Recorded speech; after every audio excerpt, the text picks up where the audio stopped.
I spent the last few days doom scrolling through social media seeing what type of advice is being given in the high ticket sales space right now. And honestly, there's a mix of everything. Some genuinely good advice that'll help you progress faster, and some straight up bad advice that's just gonna butcher your results. So I thought it'd be valuable to react to some of the most popular sales tips out there. That way you have clarity on what's actually worth following. If you don't know who I am, my name is Alex Beck, and as a high ticket closer, I have closed nearly $10 million in sales for people like Alex Hormozi's Gym Launch, and Iman Ghazi's Educate, along with a couple other notable names. So you could be sure that what I'm about to tell you comes from experience, not theory. With that being said, let's jump into the good stuff. I'm in and out in 14 days because I made 3 days of phone calls that were brutal. Hey, I'm coming to San Antonio, man. Will you give me 5 minutes? This is before anybody knew who I was, right? No books, no kind of notoriety. So they're like, no, don't come by. But see, that was interest. To me, that's interest. No, I'm not interested. Not interested. So not interested to you is interest. Well, it is. It says not interested.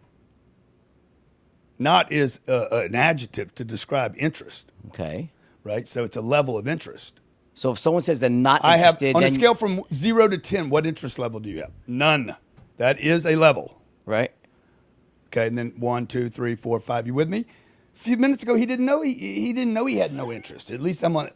You see what I'm saying? You get it? Well, I wouldn't do that. I disagree with that. But I'm not saying reasonable minds can differ. I'm more about hitting massive numbers. I would move on to the next guy. Well, the problem I see is with salespeople, a lot of people, they have a fear of cold calling. Yeah. So they'll use as an excuse to not cold call, to talk to someone for too long. They know he's not going to buy. They get into casual conversations. They go to fucking Pluto. Yeah, and they don't pick up next call. So that's what bothers me about doing that. Yeah, well, then they're not trained. So I agree with Mr. Wolf of Wall Street, Jordan Belfort. I disagree with Grant Cardone, and here's why. Number one, sales is a volume game, meaning the more volume that you're able to put in, let's say into an 8-hour time frame, the higher likelihood you have of getting more sets, closing more deals, and making more money. And so the last thing that I want to do is spend 1 out of the 8 hours that I'm working today wasting my time speaking with someone who clearly isn't interested in what it is that I have to offer. And so let's say I'm cold calling or I'm dialing someone and they say, hey Alex, yep, not interested, respectfully, F off, stop calling me. I am going to say, thank you very much, have a good day, hang up, and move on to the next lead. Now that doesn't mean that we could get rid of that lead and pretend like they never existed. Here's exactly what I did whenever I had someone tell me they weren't interested. Inside of my CRM, which is your customer database, whether it's GHL, close.com, or whichever, you could create a lead list that's called not interested. Every person that you dial that says, hey Alex, not interested, stop calling me, I could add them to that lead list. From there, you could create a lot of automated ways to work those leads while you dial people who are actually interested in working with you. You know, for example, when that would happen at Gym Launch, I would create a 14-day email sequence that presented a lot of testimonials and who we did and how we could help them scale their gym. And I would blast that email sequence to everybody who's in that not interested lead list. Typically for the people who those emails hit with, they would respond back to them or send me a text or give me a phone call and say, hey, actually, I want to chat about what you guys have to offer. On top of that, hey, if it's a Friday or Saturday and I have a bunch of free time, I could go into that not interested lead list and redial all those people again. But the last thing I'm going to do if I'm working, let's say 7 or 8 hours that day, is waste an hour, 30 minutes, even 15 minutes of my time speaking with someone who's not interested, because I understand that volume negates luck. Meaning the more volume you put in, the more money you make and the higher chances that you have to just get better at sales in the first place. Now, the second thing, and I'd argue this is most important, sales is a game of confidence. Confident closers need no script, meaning that is literally 80% of the sale. I'm sure you could remember a time where maybe you went to a restaurant and it was really, really good. And so you recommended it to a friend. I could almost guarantee, it's not like you had a sales framework or sales script in front of you to convince your friend to go to that restaurant. You spoke with pure conviction and confidence, saying things like, dude, I went to this restaurant on Friday. So good. The pricing, perfect. The food was delicious. And the next thing you know, you closed your friend on going to that restaurant just based off pure confidence and conviction. And so how this applies to this video is, hey, if you are dialing people and wasting your time trying to go back and forth with these people who are disrespecting you or just not interested at all in what you have to offer, all it's going to do is ruin your confidence. And it's going to affect the rest of your workday and the rest of the calls that you're going to take throughout the remaining of the day. So remember, volume negates luck. And if someone says they're not interested, just move on to the next lead, add them to a not interested lead list, because hey, let's not ruin your confidence, your charisma, and the enthusiasm that you have to speak with the next person. Clip 2 is this Andy Elliot video. Let's check it out. Sir, Andy Elliot, what's your name? Ashton. Ashton, nice to meet you. You here for sales or service? I would say sales. Sales. Nice to meet you. Ashton, would it be okay if I had the honor of serving you today, or are you here to see someone else? Show me what you got. My man. Again, Ashton, my name's Andy Elliot. Just put a name with the face now that I'll be dealing with you. My job today is to give you world-class customer service and take care of you and your family and all the highest levels that are important to you. What brought you in today? What are you looking for? New truck. New truck? Awesome. Come on this way. By the way, what can I get you to drink? Something hot or cold to drink? I'm good. Oh, no, I got to get you something. Listen, if you come to my house, my wife's going to feed you, okay? So I'll get you something hot to drink, cold to drink. I'll get you an empty cup. I don't care. I got to get you something. What do you want? I guess I'll take a coffee.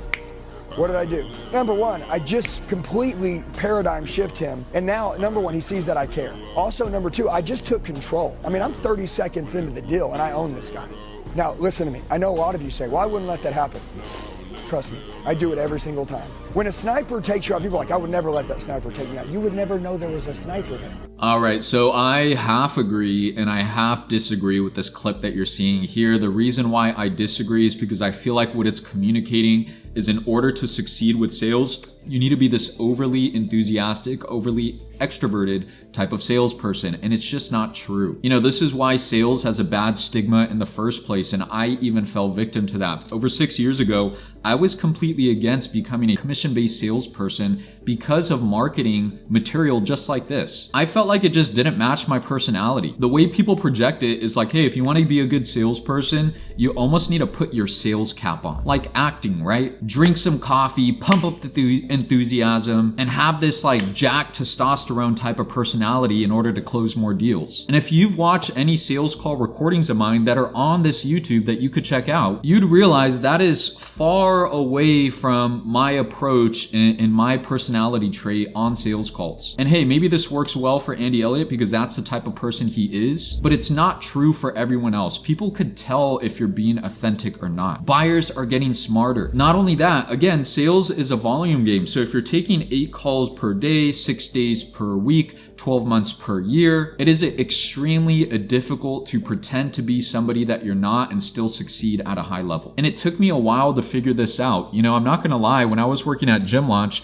what I did was mimic this best sales reps on the team. It wasn't until I went to Iman's team where the CEO of the company reviewed one of my sales calls. I was wearing a preppy button up, I had my sales cap on, my sales personality, and he told me, Alex, you look and you sound like a douchebag. He said, man, what do you wear on your day-to-day basis? And I remember saying, like, usually just like a black t-shirt. He said, cool, go to your room, change into a black t-shirt and be yourself. You'll close more deals. Now that's what I disagree with. What I agree with is frame control. At the very tail end of this clip, he talks about the importance of taking control of the conversation. And I agree with that because in order to impose your will and your ideas and get somebody to buy from you, you need to have frame. Think of it this way, when your mom or your dad gives you a piece of advice, most people are very quick to sit there and listen. Why is that? Because they have a higher frame. They have a higher status than you. And it's the same thing on sales calls. Yes, you need to lead and direct the conversation and have frame control, but you don't need to pretend to be somebody that you're not. Be yourself, take control, lay the foundation for the sales call, and you'll close more deals. All right, this is this Hormozi clip. If they have no context, that's why like low-level transactional sales, like if you're doing B2C, you know, supplement sales over the phone, you really don't need to have an exquisitely, you know, knowledgeable a rep. It's more about a very transactional process that's going to be very highly scripted, minimal variability, right? Whereas if you're talking about a complex business deal, right, then you need to have a very good understanding of their business, where there's potential opportunities, etc. Good closers ask good questions. I think this is very common that I experience a lot since I work with so many salespeople, is they feel like in order to succeed with sales, they need to sell something that they already have knowledge with. Mini story, when I sold Gym Launch, when I sold for Iman, especially when I sold for Thak Nguyen, the Asian real estate gentleman, I was selling to real estate investors who had sometimes 5 to 10 properties. I had 0. I knew nothing about real estate, right? But I closed my very first deal on the very first call that I took and was a top performing salesperson within the first 2 months of working at the company, simply because I knew how to ask good questions and then shut up. And the reason why I learned this was because I worked for Hormozi. He's probably going to talk about this right now. I remember when I was working at Gym Launch, they used to play this game that if you could close a deal without saying a single statement, they would give you like $1,000, $2,000 bonus. And it was just to hit home that your goal as a salesperson isn't to treat the call as a coaching call or to mini pitch throughout the process. It's to ask really good questions. That's how you place yourself as an expert, no matter what it is that you're selling. Let's get back into the clip. And so sometimes it can be difficult because you may want to switch, and this is especially true when it's if you're the owner of the business or you're integrally involved in just a couple of salespeople, you may get into the mode of trying to teach, which is one of the biggest A, mistakes, but B, one of the biggest hard things to not do. There's some good words. As a salesperson, right? Because if you're trying to close a deal, you want to educate the person, but the reality is they're not going to listen to you until they buy. And so there's no actual point in, quote, teaching, but you do want to coach. And that's something that I was talking about with my team yesterday, is the difference between teaching and coaching. And so fundamentally, there's only 3 types of statements that should come out of your mouth when you are selling. Number 1, and most likely to be coming out, is questions. All right. So if you don't know what types of questions, like for us, I prefer question-based frameworks for more complex sales.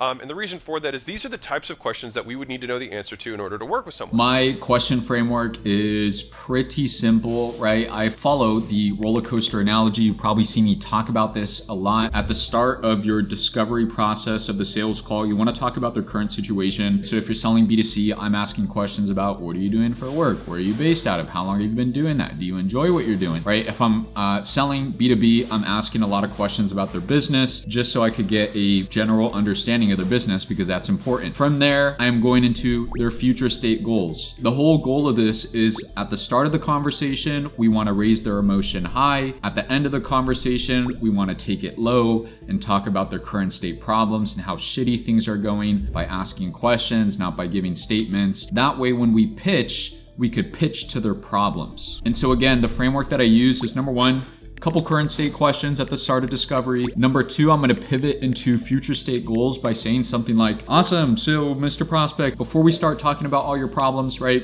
what's the actual vision that you have with your business? We're going to dive deep into that, get really granular, figure out what the numbers look like and so forth. From there, I'm going to pivot back down to their current state problems. So for example, if I have a business owner that says like, hey Alex, I'm currently making 20K a month. I want to get to 100K per month with my business. How I'm going to pivot down is by asking something like, cool, by the way, I know you want to make $100,000 a month. You just told me why. We just dove super deep in that.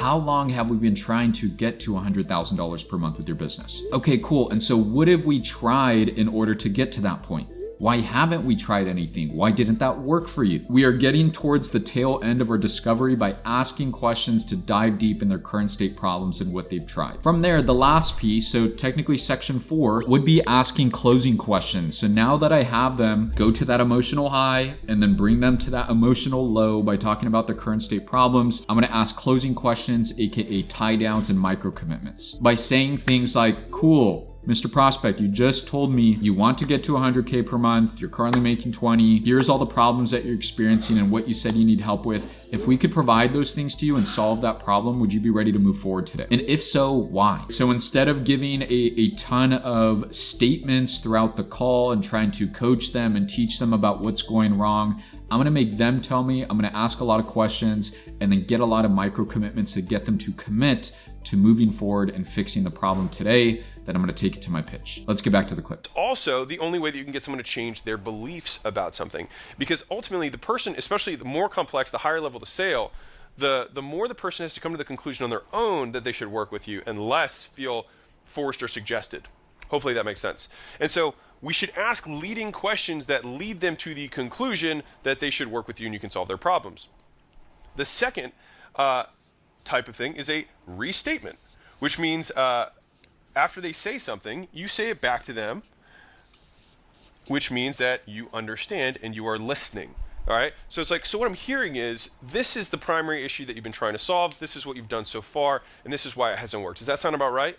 So that would be an example of a restatement. Notice. So yes, very true. Restatements, right? Essentially, like he said, like Hormozi said, the reason why you give a restatement is to show that you understand and get them to agree to that problem. What else I'd add on to that is it makes them add on additional context, right? So if someone tells me, hey, Alex, this is the problem I'm experiencing, ABC, I'm gonna say, cool. So it sounds like what's stopping you from getting to 100K per month with your business is ABC. Is that correct? 99% of the time, not only do they agree with you, they start adding on additional context that's important for you to get the sale by saying things like, exactly, plus this is what we're going through and this is what we've tried. Now, this is especially important restating when you're talking about someone's goals and someone's problems, right? Reason being is if they tell me the problem and I repeat it back to them and they agree and add additional context, we just said 3 times, this is the problem we need to solve. They told you, I told them, they agreed. None of these things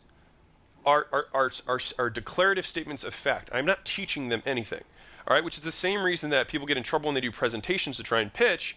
They try and teach. But the thing is person has to have their beliefs broken in order to take action. And you're not providing value in a real way because the reality is they're not going to execute on anything you teach them. They will only execute if they have their beliefs broken and believe you can help them, and then that they can trust what you are saying. This was so hard for me to learn because in the very beginning. Side note, Hormozi looks swole in this video. He must be eating a lot of protein. When I started gym lunch, I just wanted to go in and get on the phone with Jim. No, your pricing is all wrong. You got to do this, you got to do this, you got to do this. And they were just like, take lots of notes and then end up getting off the call, not buying, and then be like, well, I don't even know who this guy is. I'm just going to ignore it. And so I didn't actually help them. I thought I was helping them, but I was not actually helping them. And I actually heard this from Taki Moore, a good friend of mine. He said, everyone gets benefits from breaking beliefs. Only 10% of people get benefits from tactics.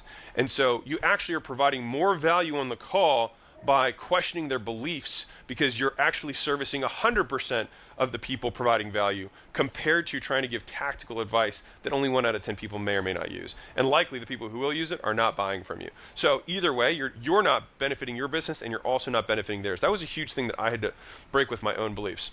And so then you might be wondering, well, if I'm only asking questions and restating things, how do I close the deal? Great question. Glad you asked. All right. And so what I like are short stories. And so the reason we do this is that, so we'd ask a question, ask a series of questions. Hey, why are you here? What are you struggling with? Where are you at right now? Where are you trying to go? What have you tried so far? How's that working for you? Why is this important? Does it matter like within the bigger context of your life and what you're trying to do? Okay, great. This is what I'm hearing. I think this is why you haven't been successful. Would you agree with that? Does that make sense? Fantastic. Do you want to hear how our program works? Right. So at that point, you'd enter, quote, the pitch, right? Which is where you're going to explain how the services work. This is where most guys and gals will just blab, right? They'll just talk and talk and talk and talk and talk and try and teach about how they have this secret system and really, I think Russell Brunson calls it technobabble. It's like you talk about your periodization, or you talk about your plan, or you talk about your programs, or talk about the softwares or whatever, right? And the reality is they don't care. And so all we have to do, realistically, is tell a story that illustrates what they're going to experience as a result. Right, so you want to solution sell, you don't want to feature sell is another thing that he's saying, right? So instead of using your pitch to list out ABC product and everything that's included in the free t-shirt that you receive when you buy, you want to utilize stories to showcase, hey, there was a person just like you. This is what we did, this is what's included, and this is how it solved the problem for them. People do not care about your features. They care about how whatever it is that you have to sell is going to solve their problems and help them reach their goals. Another thing to add on is storytelling is such a good way to keep people, locked into whatever it is that you're talking about. For example, I remember when I first started selling my own offer, so the sales agency and placement offer that you guys see in the bio here on my YouTube, I became victim of selling the features of my product for my first couple sales calls. I sat down with a buddy of mine and he listened and read out the pitch that I had typed up on a Google Doc. And the one change that he made was to start off the pitch by telling a story and giving an analogy. And so instead of saying like, hey, I would love to break down how we're gonna help you, is that okay? They say yes, and I go into, cool, this is what's included. Instead, I would start with a little bit of an analogy. And I'd say, listen, so to give you a little bit of a breakdown of how this works and what's included, really quick question question for you. Did you ever play any sports growing up? Once they say yes, I'd say, cool, what was your sport of choice? From there, I would go into my analogy or story. I'd say, awesome. So I'm sure you know, let's say they pick basketball. Name any basketball player that's the pinnacle of their craft that's making a ton of money. Let's say LeBron James, right? So the reason why I say this is the same process that LeBron needs to go through to become really good at basketball and make a ton of money is the same process that you need to go through as a salesperson to get really good at sales, but also make a ton of money with sales. Where for LeBron, the 3-step process looks like this. Number 1, he shows up to practice and gets really good at basketball. Number 2 is he has a trainer or coach to put him on a continuous feedback loop. So if he plays a game yesterday, his trainer sits with them. Hey man, this is what you did wrong, what you need to get better at. This is how we need to execute it. He implements it, LeBron gets better. And number 3 is LeBron's agent. And his agent is there to make sure he's in the best position in the place in the marketplace to make as much money as possible with basketball. Now, I'm not gonna dive fully into the analogy, but making that small change made people understand what's included and how this product is gonna help them make more money and succeed with sales compared to me just listing off features. And if you didn't notice, I just used the same tactic on you, right? Instead of just listing off why stories are helpful, I used a story to tell you why stories will help you make more money as a salesperson. All right, number 4 will be this Grant Cardone video. The pressure, man. Pressure is a great thing. I don't know why all the confusion about the pressure. People write me constantly. Well, Grant, I got a tweet. Somebody tweeted to me this weekend. They're like, do you think pressure is necessary? If a salesperson has done all the rest of his job correctly, he shouldn't need to pressure anybody. I'm like, are you nuts, dude? Pressure is one of the greatest commodities on planet Earth. Okay, pressure is what makes a diamond. A piece of coal can sit in the center of the earth for millions of years. Without the right amount of pressure, it ain't becoming a diamond. If you really believe in your product, your service, your idea, your concept, you are willing to pressure a customer to do it.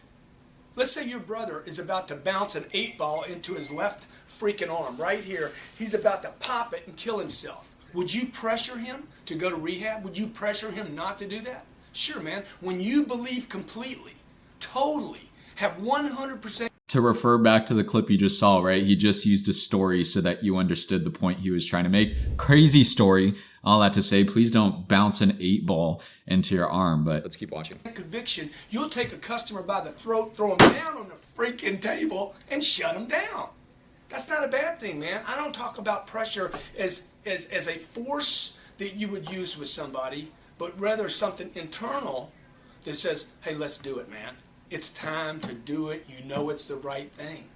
Well, Grant, I don't know. I got to think about it. Sir, you've been thinking about this for 3 years. Thinking doesn't move you forward, man. Let's roll.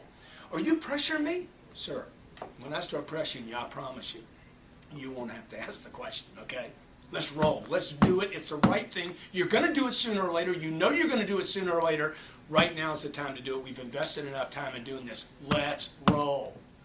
See, that's the kind of pressure I'm talking about. Professional pressure, where you're well trained, you know how to execute, and you know how to push for ink. All right, so again, let's not bounce any 8-balls into our arm here, but yes, professional pressure does matter. So if we connect all these little bits and pieces of sales advice that we've been talking about throughout this video, number 1 is to be yourself, right? Don't pretend to be somebody that you're not. Be authentic to you on your calls. But yes, even if you're the most introverted person in the world, there is a time at the end of calls where you do need to apply a little bit of pressure. Sometimes the best way to get past someone who has like some type of fear objection is to just be straightforward and tell them, listen, man, you will crush it, right? You have been afraid and not taking action the past 3 years. It is time to move forward and fix this problem now. So professional pressure is totally okay, but types of pressure you want to avoid is using sleazy sales tactics like, oh, well, there's only a discount today, or we only accept 3 spots. In fact, I remember I was on Back to Win sales team, right? One of the salespeople, he used this pressure sales tactic at the start of every single call by saying, hey, by the way, Mr. Prospect,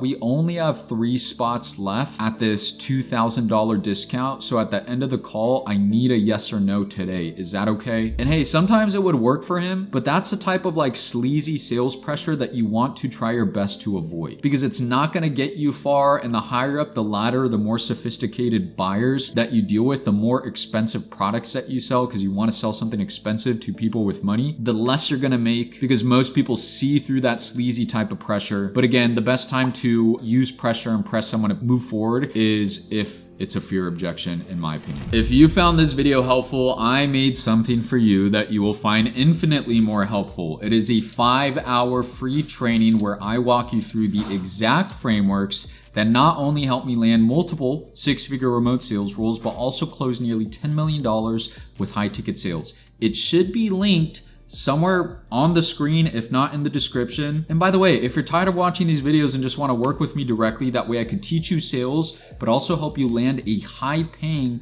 6-figure remote sales job, go to learnsales.us, click the link in the description.